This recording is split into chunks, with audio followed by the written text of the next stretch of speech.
What took you to Redwood City from Boston?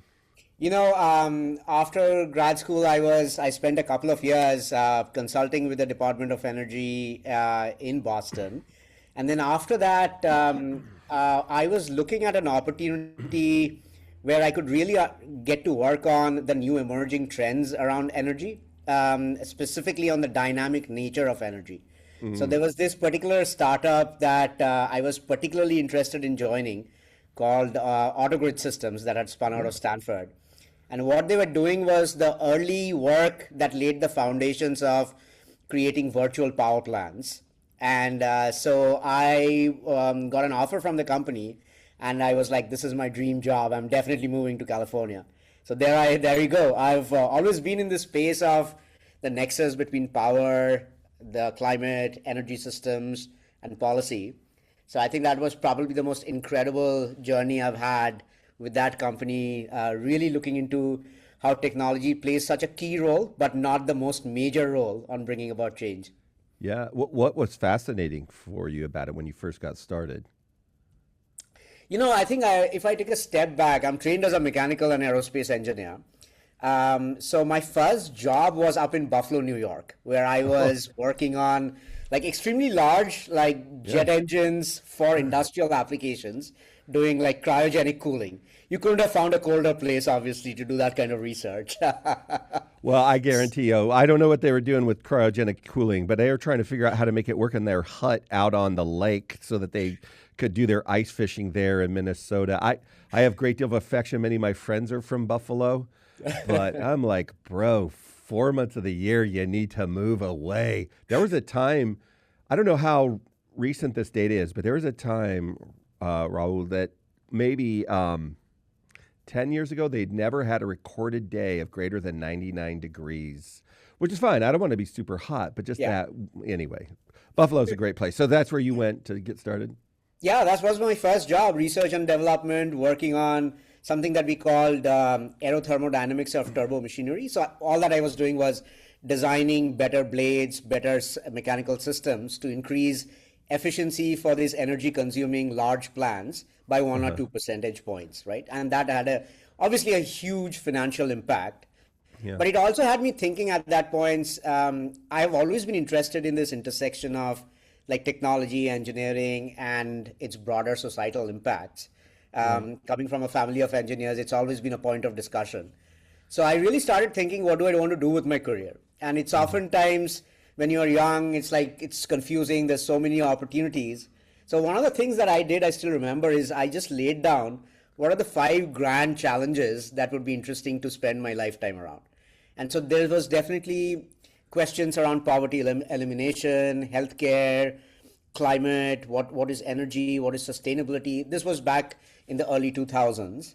Yeah. And I felt that maybe the confluence of what I knew a little bit and where my interests lay, this energy and intersection with climate was probably the most interesting for me to go explore.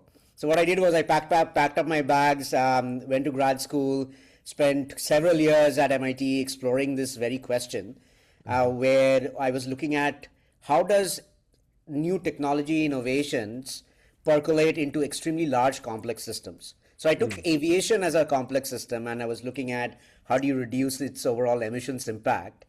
And it was remarkable how technology has a key role to play, but like I talked to you about previously, it was not all. There was policy implications, community, how does all these systems interact with each other. So that's where I trained myself on something that we called complex systems thinking, or a system of systems thinking.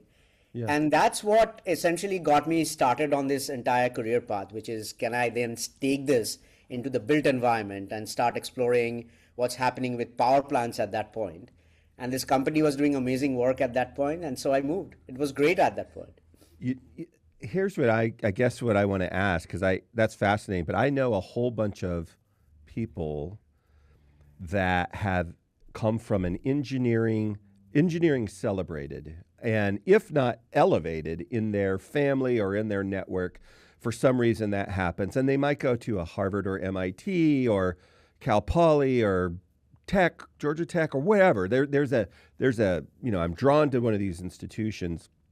But the way you described it was almost like there's this, forgive me for saying that, but almost like this poet soul. Like, I know a whole bunch of people that didn't sit back and say, these are the 5 systemic areas that I really believe will help humans flourish. Where do I think I can have both aptitude and attitude?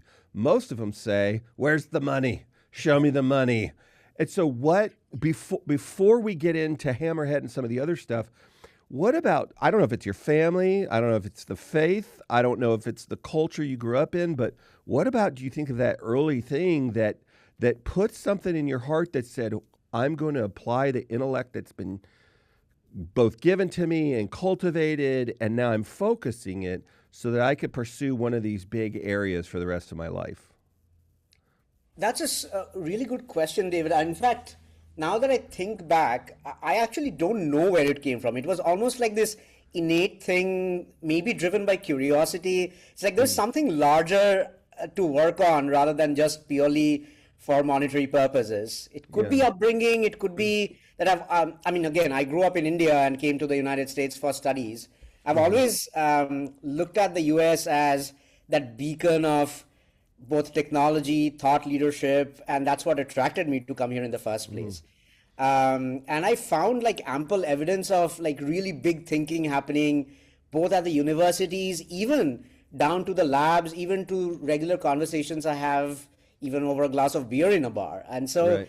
I think I was always trying to find my place as to how I get into something bigger than just purely something which is just built for money. However it got there, it's obviously there. So maybe if we take it out of the bar for a second, because I want you to talk like you're talking to a 7th grader. Now, I don't know how they do it in Boston. I got a lot of family from Boston, and they might have 7th graders in there. But if you're talking to a 13, 14-year-old non-data center, just regular old person, and you had to explain to them what's the mission and purpose of Hammerhead AI, what it is that you, even before Hammerhead AI, that you said, look, I think there's an opportunity for me to come alongside and help infrastructure like this, how would you explain it to them? Yeah, great question. So I think the way to think about this is ever since we were kids, our parents always told us, hey, you have 2 cars in your playroom, go play with them first. Show me that you're actually using them to the fullest extent before you come back to me and ask me for a new toy. Right.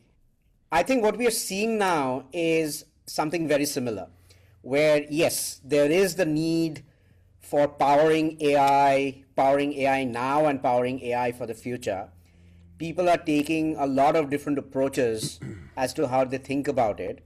But what we found out to be both interesting and concerning is there is a lot of toys that are already existing that people don't fully utilize, whether it be the grid, whether it be existing data centers, whether it be other sources of power that are actually lying stranded out there that could be used effectively to power various types of AI workloads. So to the 7th grader, I would say that's exactly what we are solving. We are doing with what we already have before thinking of starting to build another city scale data center to power AI.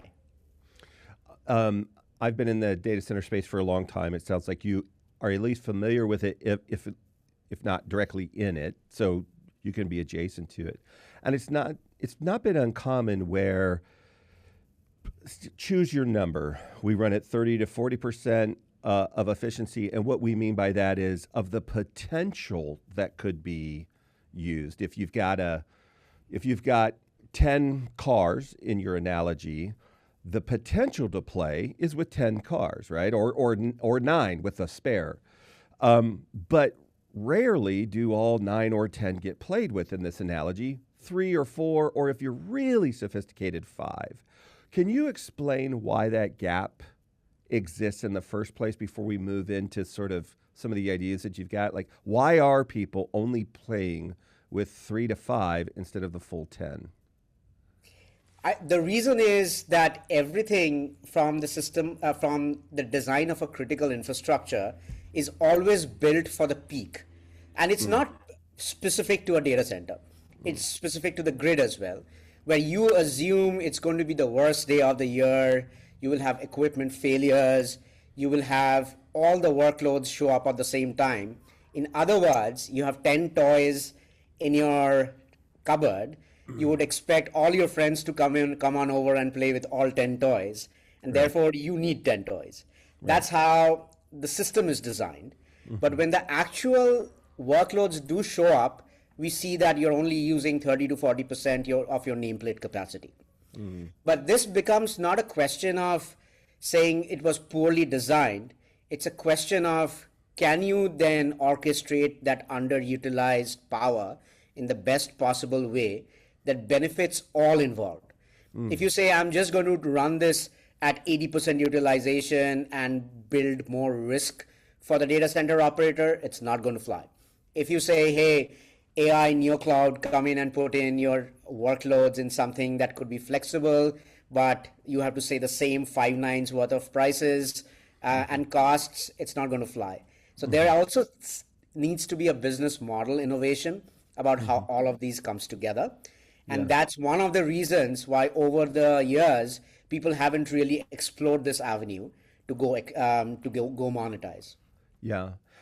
As you're describing that, it reminds me of, I suppose, as I look at my journey here, I'm at a data center operator. We own and operate data centers. We have multi-tenant facilities. We have facilities that have many different kinds of workloads. Some only have one workload in them, but we don't quote unquote make AI data centers. We make data centers. And if the workload is going to be an artificial intelligence learning workload primarily, or for that period of time the customer imagines, well, there's infrastructure in there to support that primary workload. And if it's an enterprise or cloud or some other workload, and usually it's a hybrid, some mix. And so as we're thinking about this out loud, some of those customers, whether it's a whole building or it's a data hall, or maybe it's just their suite of machines, they are running at whatever the rated capacity of those branch circuits are at their 80%, or if their language lets us in their SLAs, 90%, right, with just a little bit of redundancy because they don't need it. But 2 cabinets down might be an enterprise. It might be a car rental place. It might be anything. It might be a tax place where 3 months of the year they're on, humming. And then the other 8 months a year, maybe 9 months of the year, they're significantly less than that. And so it gets, I guess what I'm trying to say is this is complicated. The risk profile, the consumption, the sophistication of the tools that they're using, the sophistication of the operators. And as you know, if an AutoGrid calls us up, because the engineers at AutoGrid are usually the ones placing the order with a data center operator, for example, they're going to say, I need the performance to look like this because I can't lose my job if Rahul goes to reach for something and it's not there. Whereas an operator might say, if you'll inherit a little bit of this risk, but statistically, it's almost immeasurable. Like a tier 2 data center with really good preventative maintenance is statistically much more reliable than a tier 3 data center with so-so maintenance. They're not even willing to have that conversation. So as you're thinking about this, I know we're getting into how you want to address it, but have you experienced that level of complexity? Absolutely, David. In fact, if you remember, you did speak about this and touch about this briefly on your panel at PTC this year. Yeah. And I was actually in the audience then, and it was like, wow, Okay. David's actually talking our language. In fact, this is exactly what our production deployments right now are doing, Okay. where we are looking at co-location data center where there are existing workloads with existing customers that peak at different times of the year. So what we are doing is, if you abstract all of that out at the meter level itself, where you come from the utility, on an average, you will have enough headroom to tap into that utility feed itself. So then you can intelligently bring flexible, what we call as flexible workloads, particularly on the inferencing side, that are latency tolerant. So we are talking about embeddings, we are talking about fine tuning, maybe RAG, there are different kinds of AI workloads which are super latency tolerant that could then run off of this. And then you can kick them out at any point of time when you need all of your power for your existing customers that have high SLAs. Now, this is at the simplest level what we are enabling with our technology. The coordination and the orchestration that needs to go into place is where the tech innovation lies. Okay. So obviously there's some kind of SLA arbitrage that happens here, some kind of pricing mechanism that also needs to come into place here. So without giving too much away, that's the place that we are innovating on. Okay. Before we go any further, I am the worst at doing this on earth. You are joining me in this, and that is we love our acronyms and we love to assume our audience. And we have just, Rahul, in my company, we're going to be at a little over 3,000 people by the end of this year, maybe more. And those people might be experts in electrons or molecules or moving packets of data, but they don't know our business. So if you could just for a second, when you were talking about inference loads and RAG loads, and what does that mean so they can keep up with us? Yeah, so let me explain how AI is currently served in the market right now. So you have these massive data centers where, for example, Microsoft or Meta would build gigawatt scale data centers and train something that we called frontier models, or extremely large language models that require a lot of GPUs to be packed into one data center itself. Once that model is trained, you serve the rest of the population, like you and I, by hosting them into either the same data center or different data centers where it's called inferencing. This means whenever you type something in ChatGPT or say Perplexity, this goes to that inference cluster, runs through those models which have already been trained, and gives you something called output tokens that you then consume. And by the way, tokens you can assume to be the unit of intelligence in the AI world.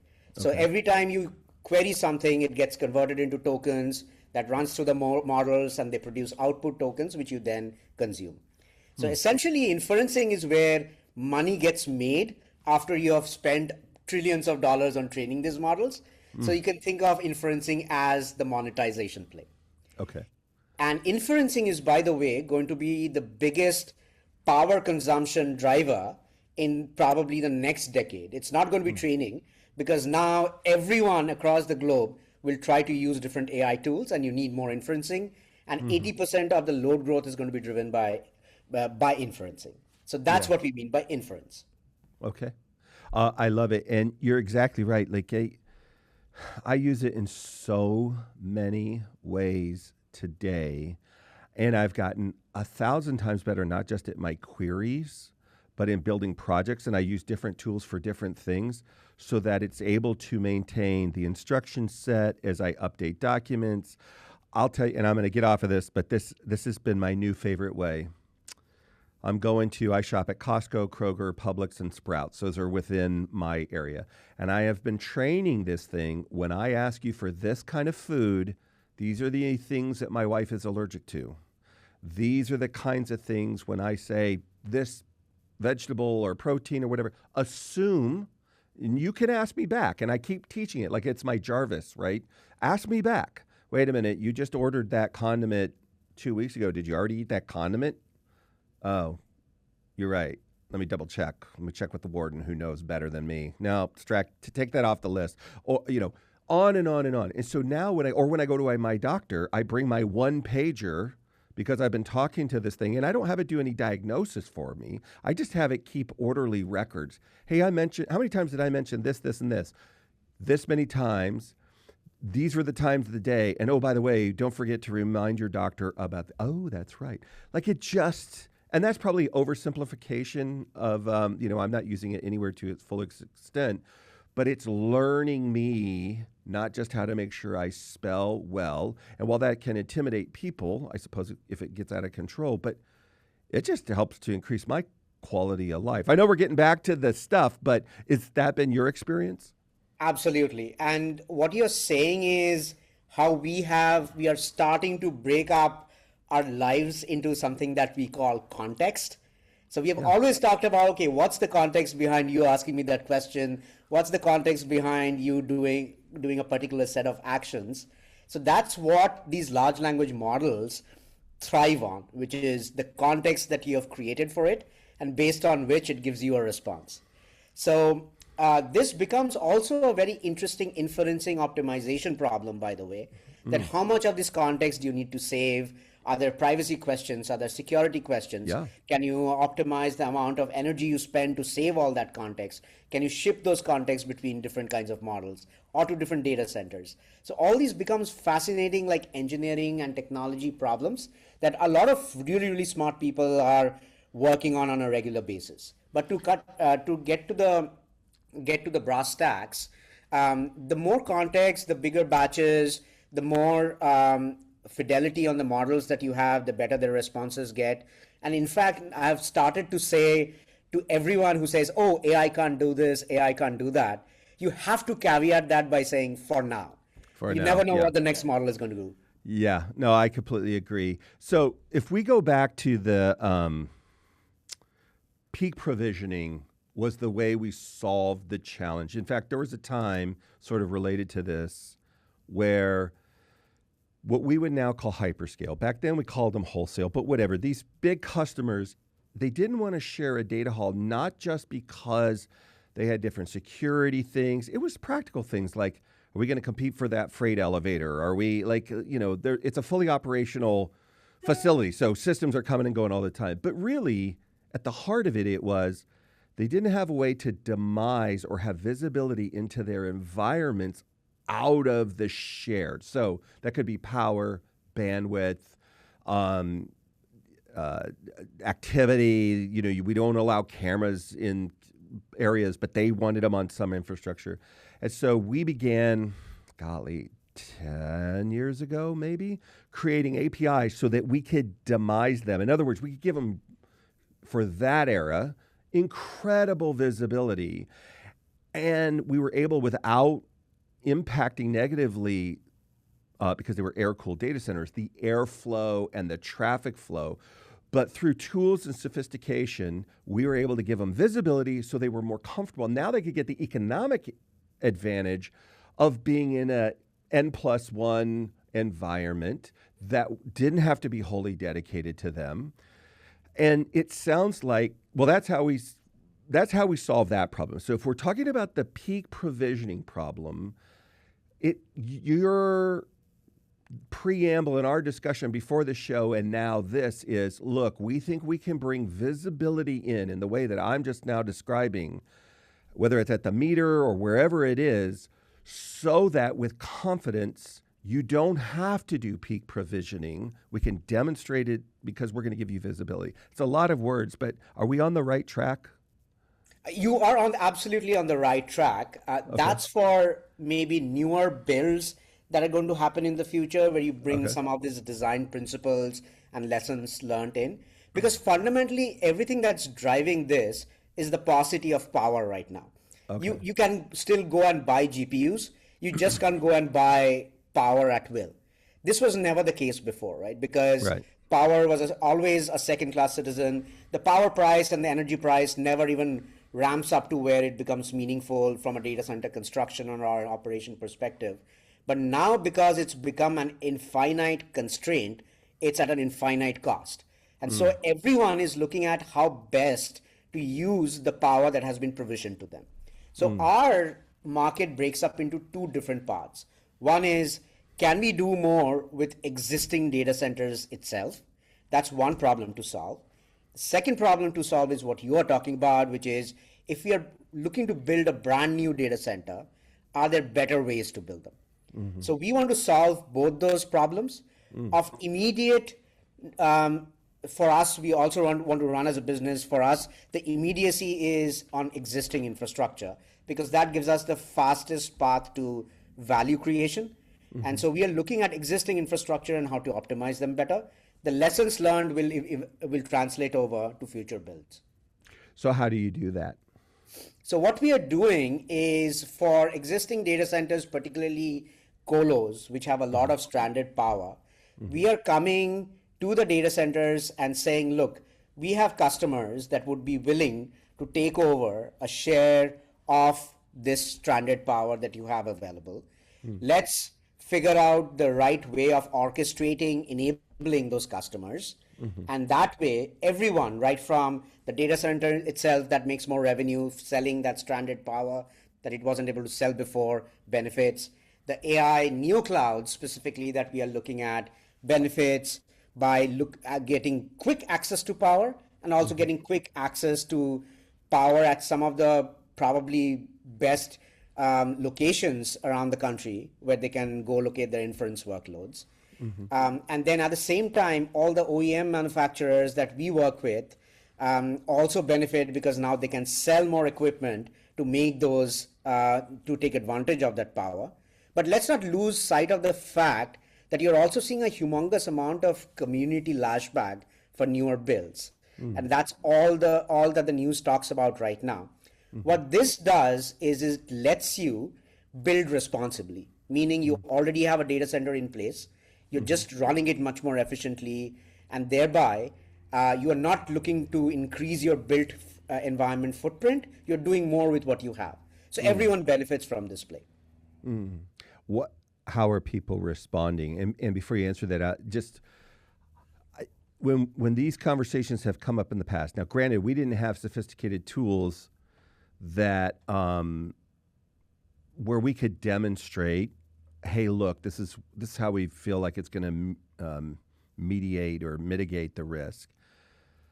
We would go and we would explain to them, like, we just got the look. You're being charged. It's not like you're being charged for the full capacity of this, I don't know, 30 amp pair of circuits we've brought to you, but you're using 8 amps. Like, you've done this for 10 years. There's not a tomorrow risk. And, in fact, if you do more growth, you're going to go get more pairs. You're going to get more, you're going to go get more stuff. And on the one hand, my CFO is like, hold on, we got a model here. But they would call it oversubscription, and they would get very defensive. Is that still the world that you're running into? I think we have seen a lot of the data center operators, particularly some of the leaders in this space, be absolutely open to this idea now. In fact, we are no longer talking about this in theory. This is what we are doing in practical, real life production deployments, no longer also in POC land.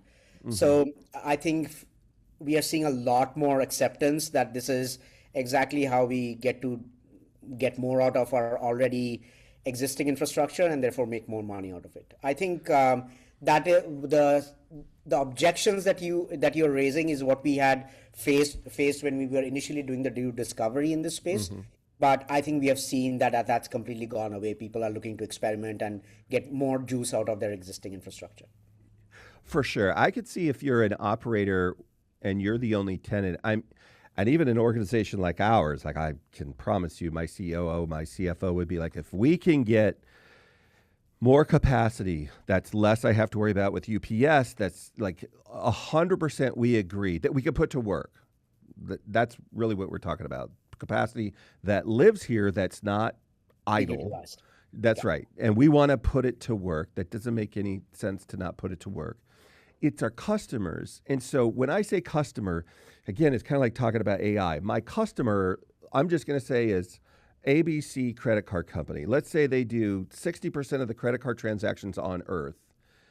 There's a role in that organization that if I have this conversation and I can walk them through the numbers and show, look, your costs are going to go down, or another way to say it, you're going to get a lot more work done for the same amount of cost or whatever, makes sense. They love it.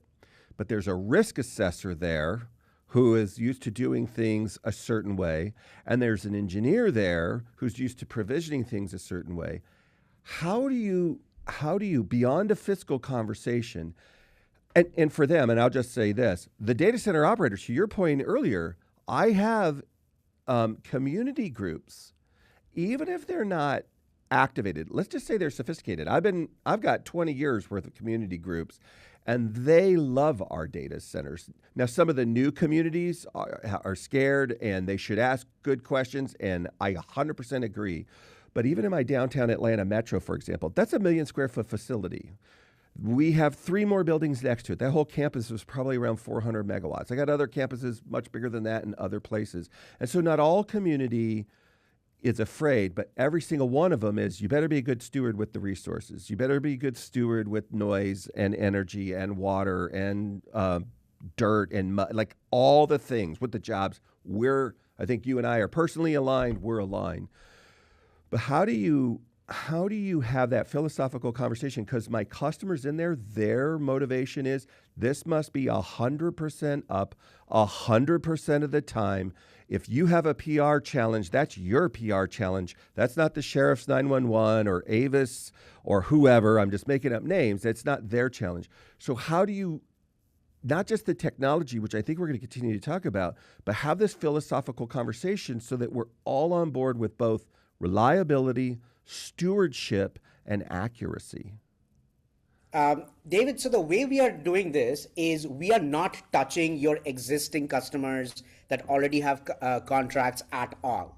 Okay. We are bringing net new customers which actually are completely comfortable with getting disrupted, being flexible to take over that extra workload. And they're perfectly fine getting booted out anytime your existing customers start peaking. So that's at the simplest level how we are solving this. Wow. So your existing customers are completely, absolutely isolated. They still have if you have a 5-year contract, 10-year contract, we don't bother them at all. Right. We are bringing net new customers who are interested in therefore off taking your stranded power and putting their workloads there, and therefore getting an advantage of speed to power inside your data center.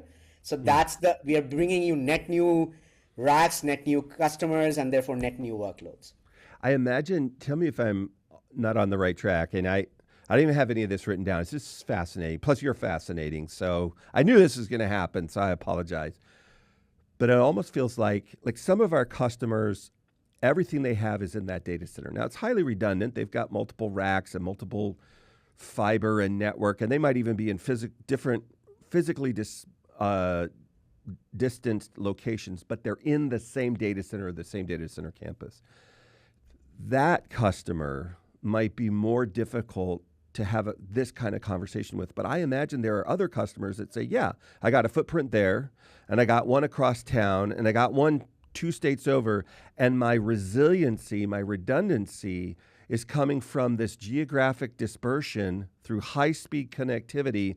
And so, yeah, if Atlanta won for some reason, it didn't fail, but there was a peak event that needed to go to the hospital, and that load of mine got bumped, I'm still running at 92% operation, and the load will just pick it up more because it's dispersed outside the data center or maybe even outside the campus. Is that a good way to think of it?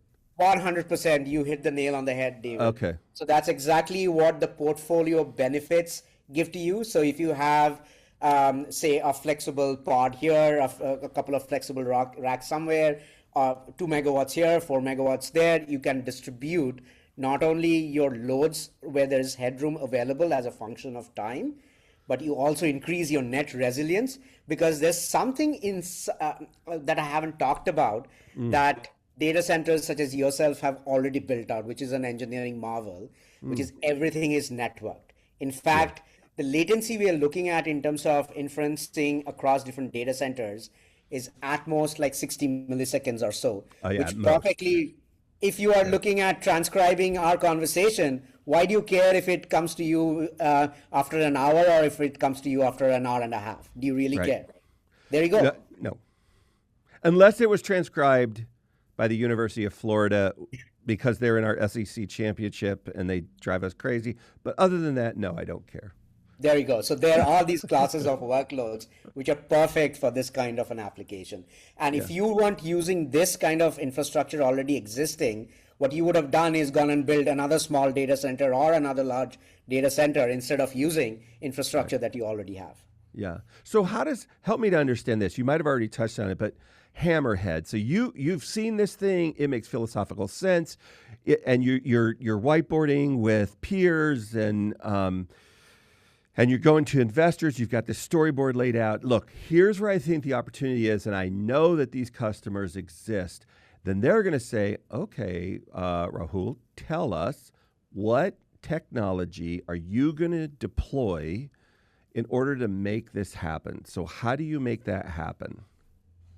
So this is where actually we have a lot of experience in terms of orchestrating power in a distributed way that comes from my previous experience at AutoGrid. So let Okay. me maybe take a step back and explain what we did there. Okay. So the fundamental problem we were solving at AutoGrid was because the grid was peak provisioned and because you now had higher renewable penetration, you had a lot of fluctuations on the grid that you were trying to mitigate by building natural gas power plants. Familiar story, right? So what we did was we are like, let's not build natural gas power plants for a variety of reasons, but instead let's stitch together all these different distributed energy resources, right from your home's thermostats to solar power plants to wind farms, and also different kinds of distributed storage, battery storage, and let's use software to make it resemble exactly like a power plant. What that means is you can go trade in the power markets with it. You can go sell that to the utility exactly like a power plant. So that's where we virtualized what we called as virtual power plants. It's the exact same story here. Now you have distributed sources of intelligence and computing across a physical infrastructure. So what's missing here is that orchestration layer, and we are bringing in that orchestration layer through software, and we are also using the latest in terms of AI technologies for this to get enabled. So we are using something called reinforcement learning as our optimization framework. So that is essentially a centralized brain. The same thing that was used to train these large language models, it's called post-training. We are using the same thing for real-time controls as well in a slightly different context. So there is the model predictive control. Again, I'm getting into a lot of That's acronyms, okay. etc. No, stay there. But That's good. model predictive control has been around for a long time. In fact, that's what we used to use at AutoGrid for doing this kind of distributed stitching together. But now we find that with reinforcement learning, a lot of the development is actually getting simpler, a lot more robust, and a lot more scalable to solve this exact problem. So that's what we are doubling down on to enable this kind of distribution across different data centers. Dean Nelson didn't talk about. Do you know Dean Nelson over at Of course, Infrastructure yeah, yeah. Masons? Okay. I just So met him. Yeah, I was just having a conversation with him yesterday. he's one of my favorite people. He doesn't mind hugging. He hates it if you nip him on the ear, so I don't recommend you do that. But he's a great guy. Sun Microsystems, many other big groups, and he has championed for a number of years the mindset change that you're describing. Now you're talking about in addition to having that philosophy, here's technology that's going to come along and, if I'm hearing you correctly, satisfy not just the access to this stranded capacity, but risk mitigation, like the orchestration is what you called it. And so I'm sure Dean would really resonate with this idea, however it's deployed.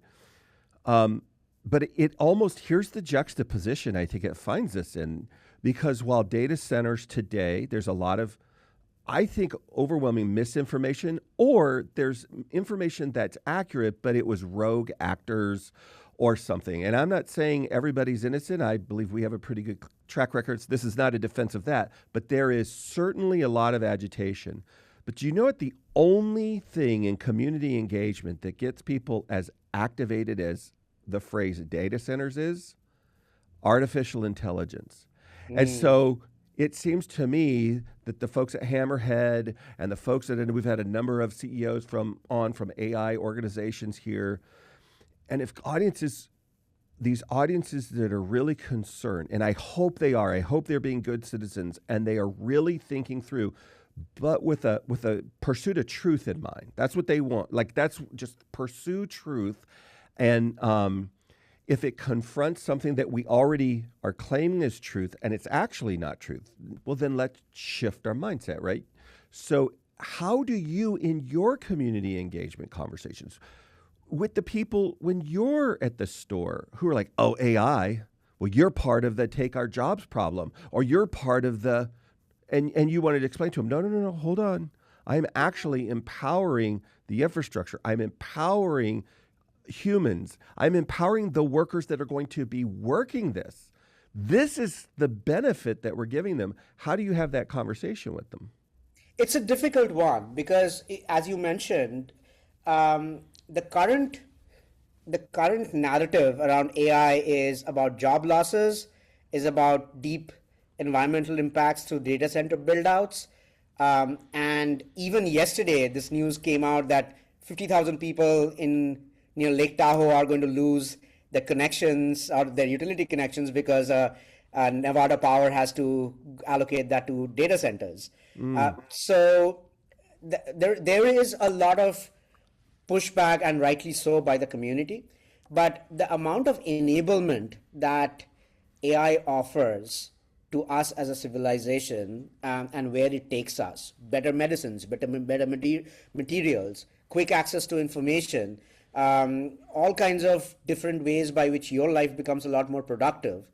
I think there is going to be that better story that needs to be told.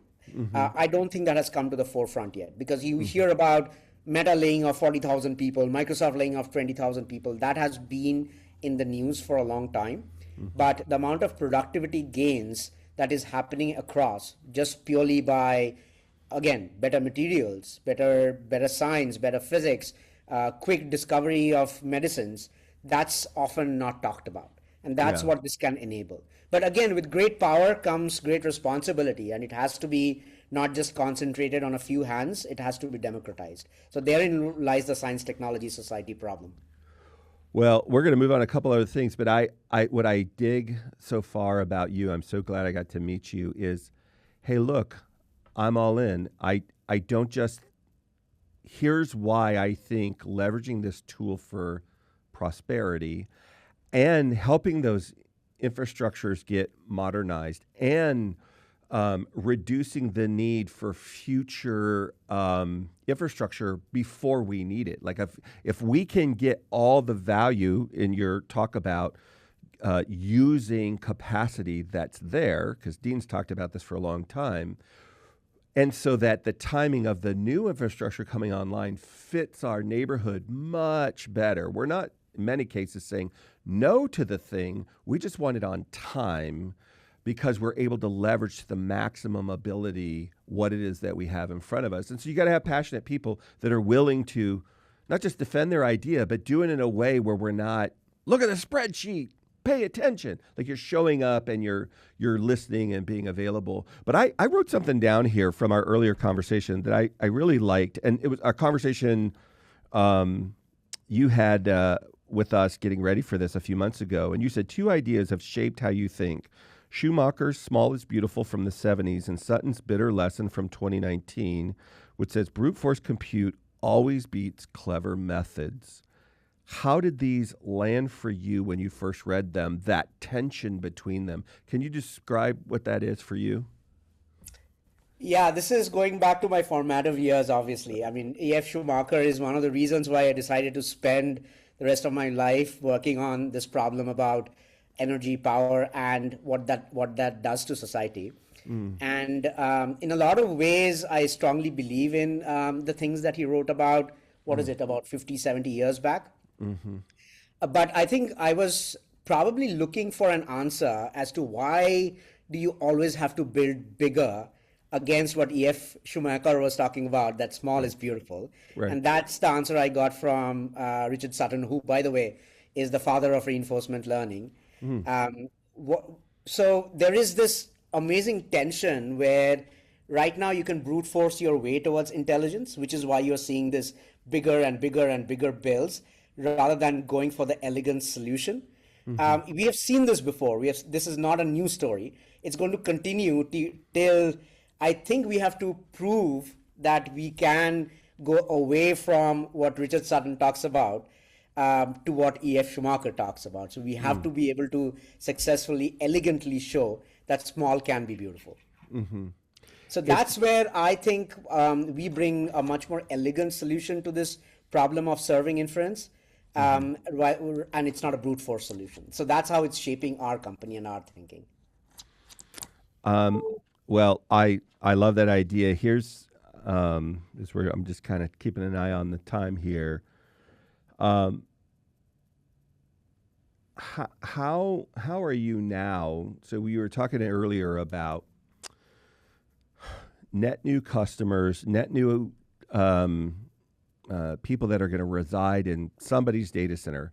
A colo we have where QTS started. We primarily converted what they call brownfield, so chip fabs, warehouse space. Some I don't know that any of them in the late '90s, early 2000s were intended to be what we would now call a data center. They might have been freestanding and not have been used for anything else, but they were a warehouse converted into something else and redundancy and security added to them.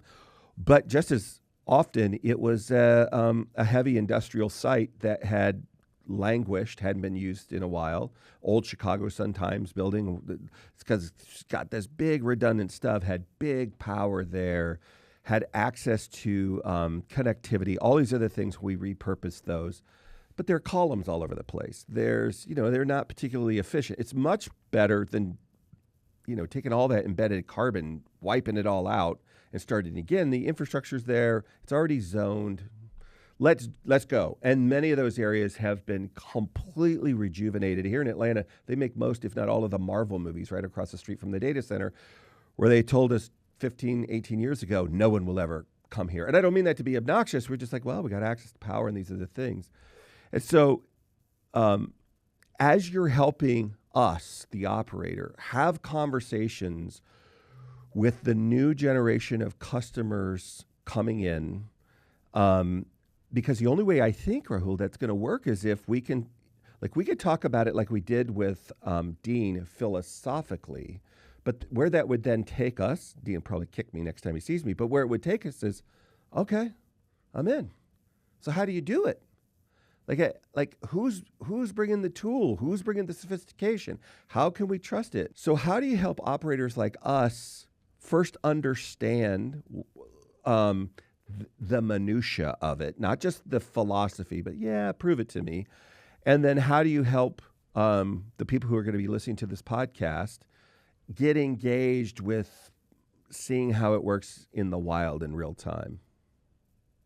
What a great question, David. But this is where I think US innovation and this entire process about how it goes from an idea to a multi-billion-dollar company has been done many times over, where it all starts with a sketch on a napkin and then it becomes real.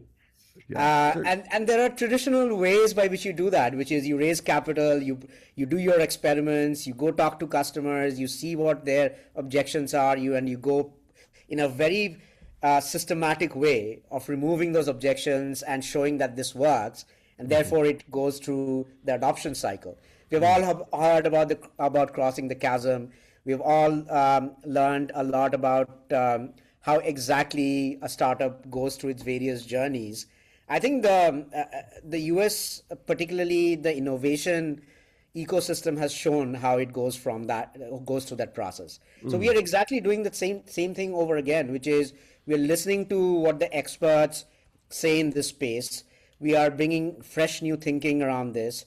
We are talking to customers, operators who have spent their lives working on this problem, such as yourself.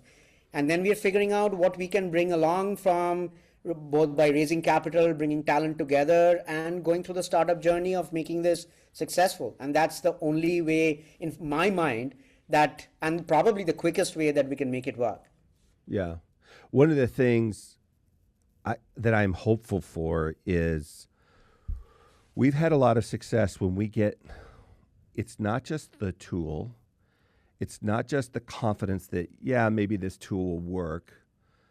I don't know what your inbox looks like or your cell phone. It's probably been turned off this whole time. And as a CEO and co-founder, it's probably completely blown up right now.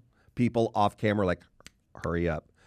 So when I go to a customer of mine and say, hey, I got a new tool, you'd be surprised to learn that most of the time they don't celebrate and joy because they feel like they're inundated with information. Where they love it And I mean the foreman in the field at a construction site, a customer in the building and day-to-day operations. When I can make it really simple and put it on a mobile platform or their tablet, or worst case scenario, their desktop, but they can quickly visually get great visibility that allows them to take actions, and or, hey, we're all in the green, which is to say all of these things have been going on, and on your behalf, I took action for you. Simple to understand, at my fingertips, et cetera, et cetera. When we've seen a few times in different areas that take place, the relationship, my customers go from being good customers to loyal customers. They really want, because it's easy. I just want it easy. I don't want to, how did Apple win the iPod wars? I don't know. Maybe it's not as much as that other one's player, and maybe it's not, but it's just easy. Like, I got it. I don't have to think about it. It's the easy button. Help? Yeah. So how do you help that in that interface? Because operators and the people that we interact with, our vendors, our customers, et cetera, we want the sophistication underneath it, but we want that easy in between. How do you help us do that? That's a classic product question, by the way. How do we make it as simple, but no more simple that it loses fidelity? Yeah. So we have gone through this journey before, like I said, where we were selling some pretty incredibly complicated software to utilities and going inside their operating room, operating critical infrastructure. And all that the operators wanted was, when I needed load shedding to happen across various parts of the grid, I press that one red button and I see the shed happen. Right. How do you then therefore abstract everything out and make it as simple as possible? And I completely agree with you. That's where the product definition, the product interface, the human computer interaction has to happen. And simplicity is the key. We don't want to overload operators with 100 other things that they have to worry about just because they have to work with us. That's not the stance we want to take. There has to be the easy button. Yeah. You know what? I think you just made some social media content for us when you said, make the shed happen. We're going to say, make the SH asterisk asterisk happen. We're going to change it. I love it. I'm going to use it as well. We're going to see what they say. We might even have a reveal. What did you think they said? Hey, look, couple things. First, where can people go to learn more? We've been talking for about an hour, but really to learn more about the idea that you guys have, the problem it is that you're trying to solve, and how you're going about doing it, where they can go to learn more.